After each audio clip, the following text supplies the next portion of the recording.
Welcome to the structure analysis 1.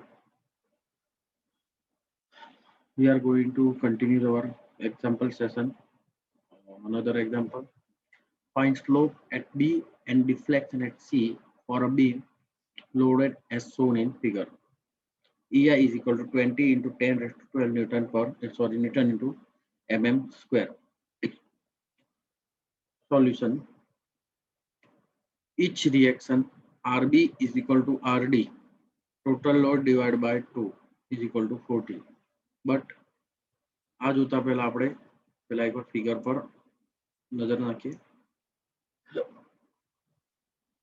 Drawings બહુ જ મહત્વની વસ્તુ હોય છે. ડ્રોઈંગ્સના અકોર્ડિંગ કામ થતું હોય છે. શું કહે છે?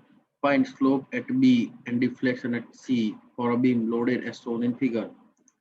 આ B support, D support, A, B, C, D અને E બીમ છે આપણો, જેમાં ડિસ્ટન્સ આપેલા છે એના પર્ટિક્યુલર B અને D ઉપર સપોર્ટ આપેલો, બરાબર. B અને D પર સપોર્ટ હોવાથી એના પર જે આવતો ટોટલ લોડ એના ટોટલ લેન્થ વડે ગુણી જે આવતું હોય ડિવાઈડ બાય 2 કરીએ એટલે એના બંને પર રિએક્શન મળી જશે, જે આપણે 40 કિલો ન્યૂટન મળે.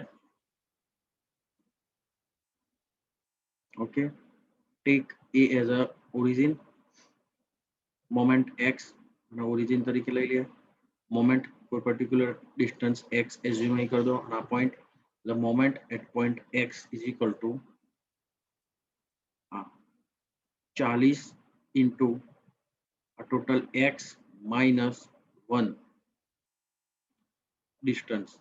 अगर total x એમાંથી એક બાદ થાય એટલા ડિસ્ટન્સ પર આ જાય એટલે x minus 1 minus આટલું ડિસ્ટન્સ લેવાનું આપણે 20 into x square divided by 2, કારણ કે આપણો ડિસ્ટન્સ જે આપણું x એટલા માટે, એટલે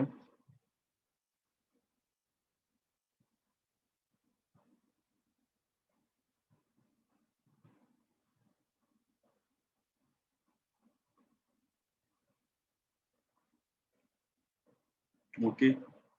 તો હવે આને સિમ્પ્લિફાઈ કરીએ. 40x minus 40 minus 10x square is equal to 10x square plus 40x minus 40. So હવે આપણું જે મેઇન ઇક્વેશન છે એનું EI d સ્ક્વેર હોય પણ dx square is equal to minus mx. minus mx આ mx થયું, આમાં એની વેલ્યુ પુટ કરો 10x square minus 40x plus 40, integration કરીએ તો EI dy by dx. તો આ ઇન્ટિગ્રેશન આપણે ઓલરેડી કરી ચૂક્યા એટલે હું વારે વારે એક પ્રોસેસમાંથી પાછો નહીં થવું. ઇન્ટિગ્રેશન જે રીતે થતું હોય એ રીતે મેથેમેટિકલ ફોર્મ્યુલા પ્રમાણે આપણે કરીશું અને એના ખાલી ટર્મ્સ સમજી અને આગળ વધશું, કારણ કે આપણા જોડે બહુ ટાઈમ નથી હોતો. At mid span x is equal to 2, mid span અને dy by dx એ 0 હોય છે. એના આપણે EI ના ઇક્વેશનમાં મૂકીએ એટલે c ની વેલ્યુ મળી ગઈ. એ c ની વેલ્યુ હું પાછા જ ઇક્વેશનમાં પુટ કરી અને એના મેઇન સ્લોપનું ઇક્વેશન ગણું અને એના ઉપરથી ઇન્ટિગ્રેશન ફરીથી કરું ડિફ્લેક્શન મેળવવા માટે. ફરીથી ઇન્ટિગ્રેશન કરીએ એટલે આપણે આ ટાઈપનું કંઈક રિઝલ્ટ મળે છે, જેમાં એ બી પોઈન્ટ ઉપર હોય છે. તો x બરાબર 1 અને y બરાબર 0, કારણ કે x ડાયરેક્શનમાં તો y એક જેટલું છે પણ y ડાયરેક્શનમાં કોઈ ડિસ્ટન્સ મેજર થતું નથી એટલે એને 0 લઈશું, જેનાથી c2 મળી જશે. c2 ઉપરથી ડિફ્લેક્શન મળી જશે. હવે શું કહે છે? For slope at B, particular B point ઉપર સ્લોપ કરવો હોય તો x ની વેલ્યુ 1 ઇક્વેશનમાં મૂકવી પડે. તો એના ઉપરથી આપણને સ્લોપ એટ બી મળી જશે theta B is equal to 0.095 degree, બરાબર. એ જ રીતે ફોર ડિફ્લેક્શન એટ સી, જે પોઈન્ટ ઉપર જોતે તેનું ડિસ્ટન્સ x છે, y નું 0 આવશે કારણ કે y ડાયરેક્શનમાં કોઈ ડિફ્લેક્ટ થશે નહીં અને y ડાયરેક્શનમાં કોઈ લેન્થ આપેલી નથી એટલા માટે. તો EI YC is equal two આપણું ઇક્વેશન, એમાં y ની વેલ્યુ x ની વેલ્યુ 2 મૂકવાની, એના પરથી આપણને YC મળી જશે -0.0415. અહીં ગાડી આપણને આ બે જ કીધા હતા એટલા માટે આપણે બંનેના જ કર્યા, ખાલી જો બીજા કીધા હોય તો એના રિસ્પેક્ટિવલી દરેકના કરવા પડતા હોય. હવે એ જ રીતે આ એક બીજો બીમ જે આપણે જાતે કરવાનો રહેશે તમારા. એમાં શું કહે છે, beam simply supported over a span of 6 metre in a carrying a point load of 50 kilonewton at 1.20 meter from right hand support point. The position and amount of maximum deflection. Also calculate deflection at mid span. Take EI is equal to 2000 kilometer 20,000 kilonewton into meter square. So get the maximum deflection will occur in larger segment. અહીં આપણે બરાબર, એટલે આ example તમારે જાતે ગણવાનું રહેશે. હવે આપણે નેક્સ્ટ મેથડ ઉપર આવીએ. એના પહેલા થોડા એક્ઝામ્પલ્સ છે કે જેના રિઝલ્ટ અહીંયા આપેલા છે અને એ આપણે સોલ્વ કરવાના રહેશે. 2, 3 અને 4, 5. બરાબર. હવે નેક્સ્ટ મેથડ ઉપર જતા પહેલા આ એક્ઝામ્પલ એકવાર ગણી અને કેલ્ક્યુલેટ કરીને બતાવવાના રહેશે. Okay. Macaulay's method. The problem of deflection in beam are bit tedious and laborious, especially when a beam is subjected to point load or in a general discontinuity load. Mr. W. H. Macaulay devised a method, a continuous expression for bending moment and integrating it in such a way that the constraint of integration are valid for all sections of the beam, even though the law of bending moment varies from section to section. Okay. The following rules are observed while using Macaulay's method. First, always take origin on extreme left up to the beam. Macaulay's method जो use करता હોય તો એના કઈક નિયમો હોય છે, એ નિયમ પ્રમાણે ચાલવાથી આપણને એના નિયમ પ્રમાણેથી સાચો જવાબ જાણવામાં આસાની રહેશે. First law, always take origin on the extreme left of the beam. Extreme left side થી origin લેવાની. Second, take left clockwise moment as positive and left anti-clockwise moment as a negative. While calculating the slope and deflection, it is convenient to use the values first in terms of kilonewton and meter. દરેક values ના kilonewton અને meter માં use કરવી. The constant of integration C1 and C2 are written in the first part of the continuous expression. The quantity x minus a should be integrated as x a square divided by 2 and not as a x square by 2 minus ax.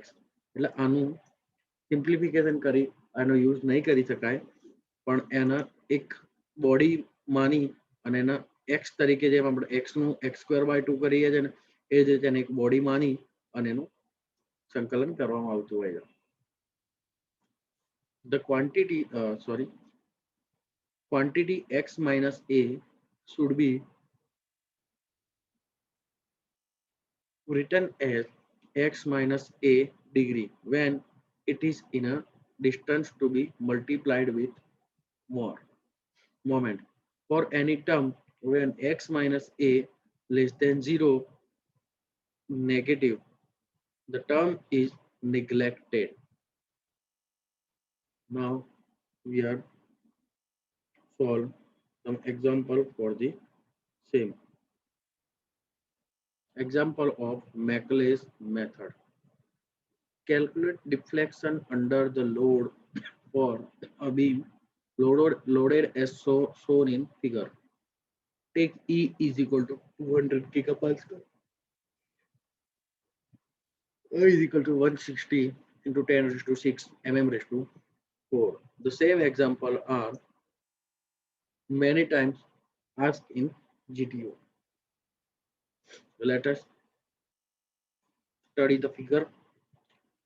B માં આપેલો છે A B કે જેના C અને D પર particular 3 metre 9.5 metre એ 12 kilometre અને 8 કિલોમીટરનો respectively force આપવામાં આવેલા છે કે જેના રિએક્શન થશે RA અને RB. તો ફર્સ્ટ શું કરશું આપણે RA અને RB ફાઇન્ડ કરશું. Taking moment at A. Moment A જોડે મોમેન્ટ A પોઈન્ટ ઉપર ફાઇન્ડ કરવી હોય તો RB into total length of the beam જે 14 છે ઇઝ ઇક્વલ ટુ પહેલો load 12 into perpendicular distance 8 into perpendicular distance બરાબર. અહીં આગળ કોઈ લોડ નથી તો એનું કંઈ નહીં આવે. તો એના પરથી સિમ્પ્લિફાઈ કરીએ તો RB is equal to 8 kilonewton મળ્યું. નાવ RA ફાઇન્ડ કરવા માટે એનો રૂલ છે ટોટલ લોડ માઇનસ RB અથવા RB is equal to total load minus RA. Vice the versa હોય છે એમાં. તો RA is equal to 12 plus 8 minus 8 is equal to 12 kilometre. એટલે આપણે RA થયો 12 નો અને RB થયો 8 કિલોમીટરનો. તો શું કહે છે mx ઇઝ ઇક્વલ ટુ આમાં mx ફાઇન્ડ કરવાનું હોય છે કે જે પર્ટિક્યુલર એક x સાઈડ x પોઈન્ટ ઉપર હશે. તો આપણો પહેલો લોડ છે 12x માઇનસ બીજો 12x માઇનસ 3 અને થર્ડ 8x માઇનસ 9.5 બરાબર. એટલે આના 3 પાર્ટમાં કઈ વેચી લે છે. કાં તો આ પોર્શન ઉપર કઈ x આપેલો હોય તો એ અહીંયા ક્યાંક આપેલો હોય તો x માઇનસ 3, અહીંયા ક્યાંક આવેલો હોય તો x માઇનસ 9.5.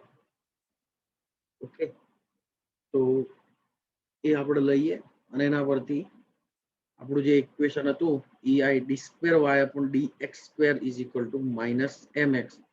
mx ની વેલ્યુ અહીંયા પુટ કરવાની. હવે આ દરેકને સેપરેટ રીતે કેલ્ક્યુલેટ કરવાનું હોય છે. Integrate it EI d square dy by dx is equal to minus 12 x નો square divide by 2 plus c1 plus 12 x minus 3 જેને એક યુનિટ આઈડેન્ટિટી લેવાની અને યુઝ કરવાનું. સિમિલરલી આમાં સિમ્પ્લિફાઈ કરીએ તો આપણે સ્લોપનું ઇક્વેશન મળી જશે. Integrated one again to take deflection equation. તો એના પરથી આપણને ડિફ્લેક્શનનું ઇક્વેશન મળશે. કન્ડિશન સેમ, દરેક વસ્તુ સેમ રહેશે બરાબર. Applying boundary condition when x is equal to 0 y is equal to 0 from equation 2 c2 is equal to 0.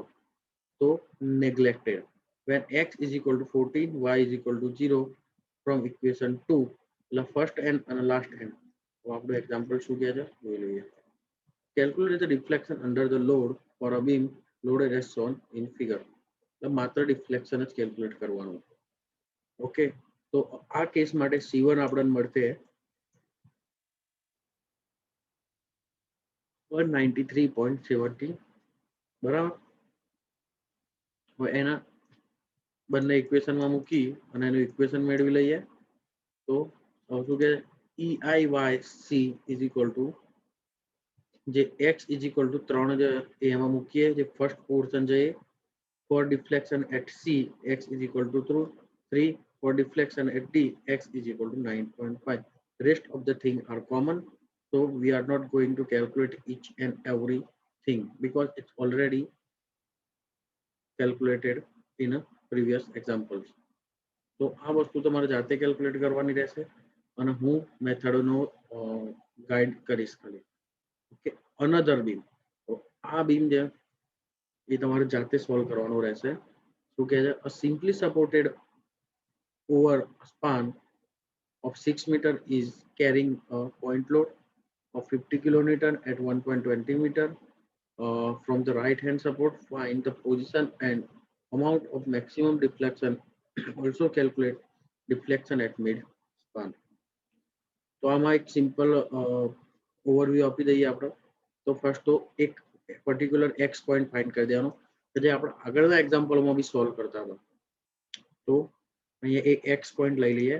તો ફર્સ્ટ થશે આપણું 10 into x moment at x is equal to 10 નો આવશે. Okay, first we will go for it.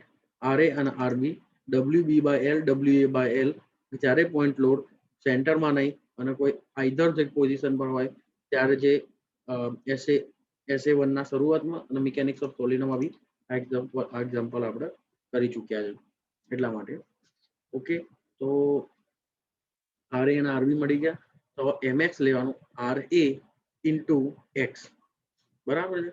હવે આ લોડને x ઉપર લાવવાનું તો 50 માઇનસ આ ડિસ્ટન્સ મને નથી ખબર પણ ટોટલ ડિસ્ટન્સ મારું 4.8 છે.